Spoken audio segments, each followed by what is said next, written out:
Break के बाद अगली खबर का रुख करते हैं। छपरा में कल कैश वैन से 48 लाख की लूट के मामले में पुलिस को अब तक कोई सुराग नहीं मिल सका है और अपराधियों की तलाश में पुलिस की छापेमारी जारी है। आपको बता दें कि छपरा के गरखा में अपराधियों ने बैंक कैश वैन को निशाना बनाया और 48 लाख रुपए लूट लिए। घटना गरखा के कदना की है। कैश वैन में IDBI से रुपया लाया गया था और इलाहाबाद बैंक पहुंचते ही अपराधियों ने वारदात को अंजाम दिया। साथ ही दहशत फैलाने के लिए ताबड़तोड़ फायरिंग भी की। छपरा के गरखा में अपराधियों ने कैश वैन को निशाना बनाया। और हमारे साथ संतोष जुड़े हुए इस खबर पर ज्यादा जानकारी के साथ। संतोष, आपसे जानना चाहेंगे पूरी वारदात क्या है?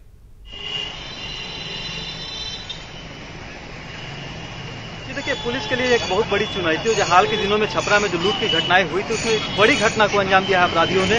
वही बिल्कुल दिन दहाड़े।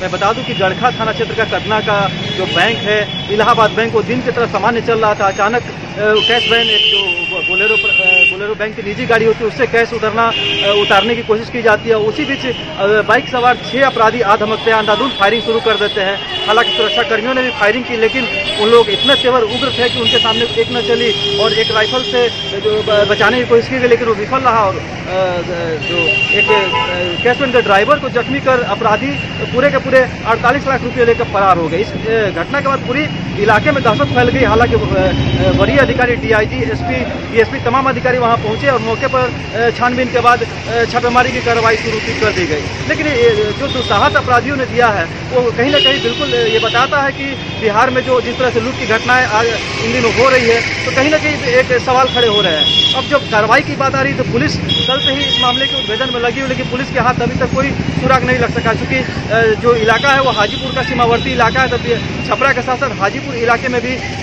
SIT की टीम का गठन कर छापेमारी की जा रही है, लेकिन पुलिस के हाथ अभी तक कोई सुराग नहीं लगा। जो बैंक था, बैंक के अंदर में, चूंकि जब भी ऐसी कोई घटनाएं होती है तो CCTV एक बहुत अहम सुराग साबित होता है, लेकिन बैंक जिस जगह घटना को अंजाम दिया गया वहां पे कोई CCTV कैमरा नहीं था। लेकिन संतोष, जिस तरह से ये पूरी वारदात सामने आई है, जिस तरह से लूट की इस घटना को अंजाम दिया गया है, उससे एक सवाल तो खड़े होते ही हैं कि अपराधियों में पुलिस का खौफ बिल्कुल नहीं है। अपराधी बेलगाम हैं और सरेआम इस तरह की वारदात को वो अंजाम देने के लिए छुटे हुए हैं पूरी तरह से। बिल्कुल, बिहार में हाल के दिनों में अगर देखें तो मुजफ्फरपुर के जो सोना लूटकांड हुआ था या और अन्य भी बैंकों को जो निशाना लगातार बनाया जा रहा है, और उसके तुरंत बाद छपरा में, चूंकि मुजफ्फरपुर छपरा में कोई खास दूरी नहीं है, वहां पे अपराधियों ने इस तरह की एक धमक दी है, तो निश्चित तौर पर कहीं ना कहीं पुलिस के लिए खुलेआम चुनौती दे रहे हैं अपराधी लगातार। हालांकि अन्य मामलों में सफलता मिली है और SP ने दावा किया है कि SIT का गठन किया गया है और तमाम पहलुओं पर जांच की जा रही है और जल्द ही पुलिस उन तमाम अपराधियों की तलाश कर लेगी जिन्होंने इस घटना को अंजाम दिया है। लेकिन अभी तक चूंकि कोई सुराग नहीं मिला है, बैंक की तरफ से भी कोई ऐसा एविडेंस नहीं मिला है वहां से पुलिस को, जो पुलिस को अनुसंधान में मदद कर सके। जी चलिए, बहुत बहुत शुक्रिया आपका तमाम जानकारी देने के लिए संतोष। और इस वक्त एक और बड़ी खबर, आरा में छात्रों का हंगामा हुआ है। आइसा छात्र संगठन का हंगामा हुआ है। यूनिवर्सिटी परिसर में जबरन घुसे हैं आइसा छात्र। पुलिस के साथ छात्रों ने धक्का मुक्की की है। तो बड़ी खबर इस वक्त आरा से, जहां पर छात्रों ने हंगामा किया है। आइसा छात्र संगठन के छात्र हैं, उनसे जुड़े ये छात्र हैं जिन्होंने हंगामा किया है। यूनिवर्सिटी परिसर में जबरन घुसे हैं आइसा के छात्र और इस दौरान पुलिस के साथ छात्रों ने धक्का मुक्की भी की है। तो तस्वीरें आप देख सकते हैं किस तरह से आइसा संगठन से जुड़े छात्रों ने यूनिवर्सिटी परिसर में घुसने की कोशिश की है। हाथों में झंडे लेकर और तख्तियां लेकर नारेबाजी करते हुए यूनिवर्सिटी परिसर में घुसने की कोशिश की। पुलिस ने रोकने की कोशिश की है, लेकिन पुलिस के साथ यहां पर धक्का मुक्की हुई है। तो देख सकते हैं तस्वीरों में आप, एक्सक्लूसिव तस्वीरें हम आपको छात्रों के हंगामे की दिखा रहे हैं।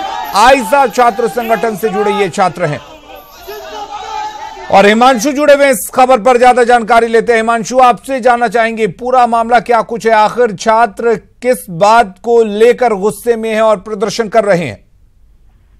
जी अलीम, जैसा कि पिछले महीने भी 23 जनवरी को सीनेट की बैठक के दौरान एबीवीपी और आयशा के छात्रों ने हंगामा किया था, जिसके बाद सीनेट की बैठक स्थगित कर दी गई थी।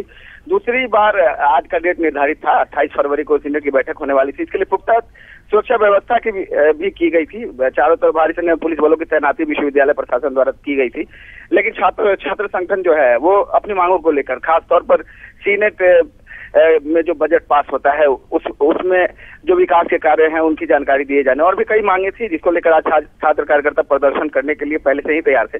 उनको रोका गया। छात्र कार्यकर्ता जब यूनिवर्सिटी परिसर में पहुंचे उनको रोका गया, जबरन रोका गया। फिर भी वो अंदर घुस गए।